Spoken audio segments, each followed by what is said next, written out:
Swastiastu Ibu. Oh, Swastiastu. Ya.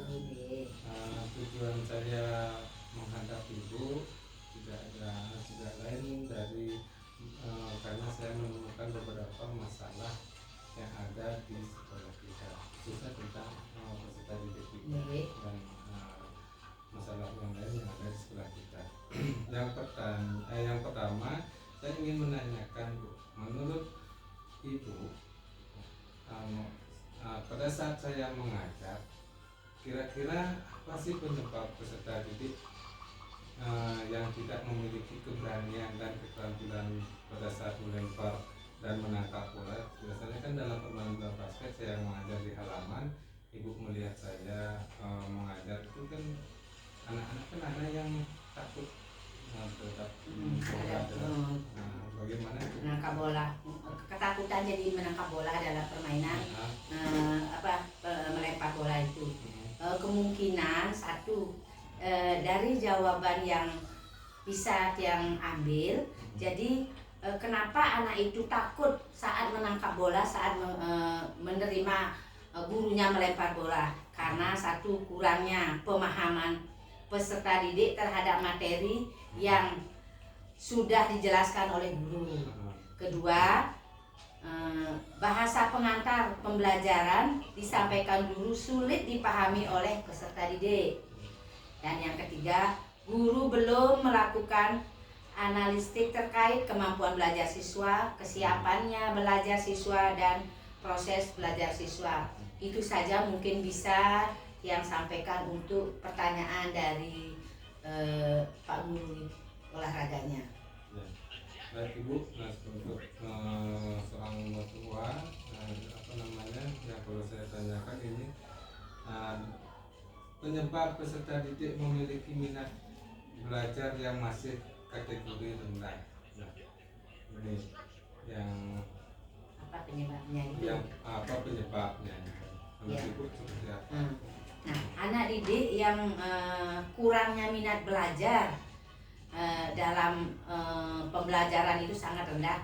Itu bisa disebabkan karena materi gerak dasar manipulatif menendang bola yang diberikan oleh guru kurang menarik, mungkin itu bisa penyebabnya. Kedua, kurangnya keterlibatan peserta didik dalam proses pembelajaran yang diajarkan oleh guru tersebut. Ketiga, metode pembelajaran yang monoton, kurang inovatif, dan didominasi dengan metode ceramah, itu juga penyebabnya. Jadi anak-anak merasa bosan jadinya begitu. Oleh karena itu bisa mungkin dengan metode yang berbeda nanti untuk mengajarkan kepada anak-anak. Kurang mungkin dari motivasi, mungkin kurangnya saya dalam minat belajar, sehingga minat belajar siswa itu rendah.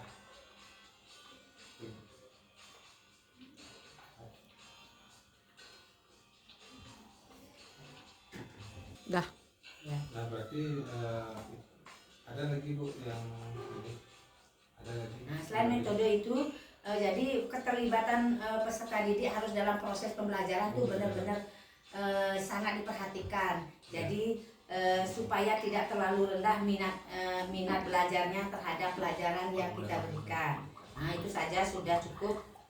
Nah kemudian permasalahan berikutnya ini tentang peserta didik dengan Ibu, tentang rendahnya minat literasi membaca. Ada 3 orang yang saya temukan di kelas 6A. Menurut Ibu apa penyebabnya seperti itu, sehingga literasi membacanya masih rendah? Ya. Nah, jadi bisa kita lihat kenapa anak-anak itu zaman sekarang banyak yang jadi literasi atau literasi membaca yang sangat rendah kita temui di sekolah-sekolah. Satu, biasanya kurangnya membaca pada peserta didik, kurangnya menariknya buku-buku yang dimiliki oleh siswa, baik itu di perpustakaan maupun buku yang dia miliki untuk pembelajaran. Ketiga, kurangnya program literasi di sekolah. Contohnya, kalau kita di sekolah pagi hari mulai saat ini kan sudah kita melaksanakan literasi di halaman, tetapi kemungkinan itu belum maksimal mungkin kita memberikannya. Udah itu keempat, guru hanya mengandalkan kesediaan buku yang ada di sekolah saja. Sebenarnya kita sebagai guru itu harus menggali buku baik dari media sosial, dari perpustakaan maupun dari sumber-sumber yang lain. Itu adalah hal yang paling bagus untuk memberikan minat baca atau literasi kepada anak didik. Baik Ibu, kemudian yang terakhir, nah di sini Ibu sudah mengetahui juga ada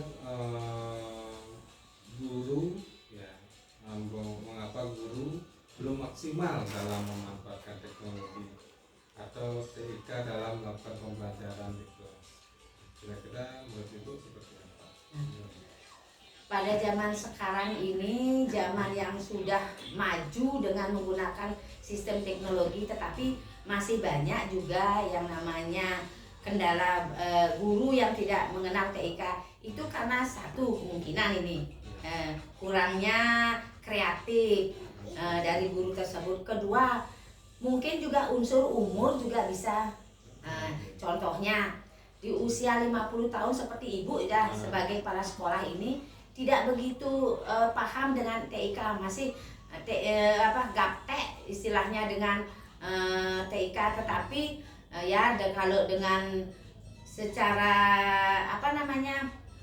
kita mau belajar dengan rekan-rekan yang lebih muda mungkin bisa, tetapi kadang-kadang kita umur yang sudah di 50 tahun ke atas itu agak sulit memahami yang itu. Kedua, kurangnya sarana prasarana juga yang ada di sekolah, karena tidak semua sekolah itu bisa memenuhi kebutuhan seperti laptop, komputer, proyektor, kan gitu. Jadi kita itu kurangnya dari segi sarana dan prasarana. Mungkin kedepannya kalau memang dari dana BOS bisa memungkinkan memberikan dana, kemungkinan kita bisa lebih maju dalam TIK. Itu aja sih dari Ibu. Ya, baik Bu.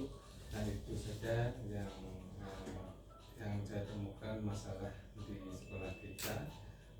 Dan terima kasih atas waktunya.